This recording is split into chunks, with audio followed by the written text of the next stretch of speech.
So we're talking residential structural repair and what Bishop can do. And Yes. I know we have a few things, and there's walls, there's roofs, there's foundation. Let's start with the foundation because I know how important that is, even after some of these other videos we've done. Yeah, the foundations. Generally speaking, when people call me in and they have structural problems of some sort, you can have a foundation issue or beam. It's usually the beam to start with. All right. I had one woman who was very concerned about a little bow in her her kitchen floor. And when I came into her kitchen entrance, I started to stagger forward immediately. That bad, huh? That bad. The beam actually had already snapped. Oh, geez, man. And we were already headed into the basement. Oh, geez. So it wasn't hard to sell that job when we rebuilt her beam and lifted that back up. But when you get calls, is it, and that's certainly one thing, is there anything they know it's their foundation? I mean, cracking or anything like that? Well, generally what I'll get is new homeowners. Yeah.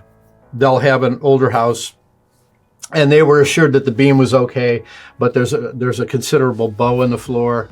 So I'll get a call, come out and inspect the beam, and let them know that either the beam is okay and it's just bowing and it should be lifted, but for now it's not going to hurt anything, or you need to do something immediately with it. Yeah. And usually I can put people's minds to rest. They'll be alarmed over something that's been that way for a long time, and it could be that way for another 10 or 15 years with no problems. Yeah. You let them know that it'd be good to fix it, but make sure you have the money first. Yeah, okay. Because if you're going to fix it, certainly the foundation, you got to fix it right or don't bother. Yeah, fix it right or don't bother. But if you don't have water coming in, you don't have elements coming into your house, you've got time. Well, maybe again, cover about fixing it right. What does it take to do the job right? What do you guys do? If I've got basement walls that are in the, I can tell there's maybe there's some crumbling. Mm-hmm. So what from that point, what would you do? Well, I mean, when it comes to concrete basement walls, you have to have a good mason on staff. Make sure that you address the problem. You can see exactly what's happening. And what we like to do with all homeowners is explain what we're going to do step by step. Okay. It's not like we're worried about giving away what we're going to do. We basically do that. We let them know ahead of time what needs to be done, the basic costs, and it's good to show people that you might know what you're doing. Yeah, sure. There's a lot of people in business, and I tell everybody this. There's a lot of people in business that shouldn't be in business. In this country, they don't have the appropriate apprenticeship programs. A lot of people just fly-by-night companies just open up for business, and they give it their best shot. And that's not exactly what you want to do. You don't want to hire people like that. So there's a lot of them. Maybe just quickly, what are the steps you go through for a foundation problem? Well, step by step, you check for adequate footers, settling footers. You know what to do on the outside of a house. You look at your exterior walls to see if there's bowing, so you can sort of tell which areas of the house need re-supported, re-lifted, and there's a number of ways to do that. But go through your foundation, make sure your foundation's stable. Then you repair your walls. Then you get up to your main floor, and a lot of times you're fixing cracked walls. Mm-hmm. Settled beams, a number of different things you can run into.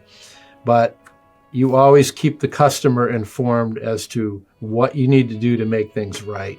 You need to keep them informed on potential costs. Okay. So, if you have this much money, I would, and a lot of times it comes down to that, if people are on a really tight budget, I would say, this is what you should do with X amount of dollars. Put your money right here for now. You don't need to worry about putting money over here. That's fine. If you have money to do a whole project, and it's a sizable project, then it's time to call in the architect. Okay. Once you let them know which walls you should take out, which walls you should keep, bring an architect in and be there for the guidance of the architect so that you can make sure that I like to make sure that if I have my mason on a job, he doesn't waste any time. Time is money. He's a good value. Mm-hmm. Painters, drywallers, carpenters, and architects. And that's what people need to remember is an architect can be the most expensive person on the job. If you have guidance on telling him exactly what you want and what you know you're going to need, that'll save you a lot of money. Yeah, gets him focused on what's important. You're not... Absolutely. Because you guys know what's important from the structural and building. Okay. Yep. And we covered ourselves, but then roofs, in terms of repairs to the roofs on the house. And we talked about the tree can come smacking that thing and... Right. Well, how that's storm damage, but a lot of times you'll just need a new roof. Okay. So when it comes down to needing a new roof, a lot of times you can look at a roof, even if it's not leaking, and you can see by the condition of the shingles, they're buckling up. Mm-hmm. Every once in a while a little piece blows off. It's like you're getting closer to that time when you need to replace that roof. And it all comes down to inspections. If you're a contractor, you're going to say, hey, I'm going to call my roofer up, have him come over, give you an estimate on this, give you an expected time when you're going to need to replace this roof, and so on. With roofing, with siding, you're in the trades. You're good at, after a while, you should be good at judging how good the siding is, roofing, anything with a house, and then with people wanting to renovate their houses. A lot of times they've outgrown what they had. They want to update some rooms. They want to take a wall out, make a big family room. In this day and age, people used to be excited about putting additions on houses. Now what we're trying to do is not put additions on, but give people a great room in a house and redo the house without adding anything on. A lot of people now, they're watching these tiny house shows. Oh, yeah. Yeah, they're big now. Yeah, and they're good, but they're a little too tiny. Maybe you can be on TV and get away with it, but you might not like living in a tiny house. But you can take the house that you have and knock down a couple of walls, and all of a sudden you've got a great room in that smaller house that you had, and you just needed someone to point the way on that. And again, you've got to make sure it's not a load-bearing wall, or if it is, put a beam in. You have things you can do. So do what's necessary. Load-bearing can come down, but it's got to be It's got to be fortified. Absolutely. And beams, I know you talked a little bit about sagging beams. As again, that always gets back to the foundation. But once the beam is bad, you can still get in there and jack it up. And we've had to re-support floors and put entire new beams in. You could put a new I-beam in. They make layered wood beams called LVL structural material. It's actually stronger than I-beams. Wow. And you can layer that material together, bring it into a house without doing anything major, and rebuild an entire basement beam. If I have like exposed beams and there's something like that's part of my decor, do I have to move everything out of you guys is that a big construction site? My living room, if I had exposed beams and you had to repair one of those, it's get everything out? Yeah, sometimes. Okay, sometimes. I can imagine. But it's always good to clear everything out of that area and put down some tarps, put up some plastic, make it more manageable. Yeah. And but it's not all of these large beams or these large looking projects are really that big. So. But sometimes they seem bigger to the person you're doing. Absolutely. Because you got done it before.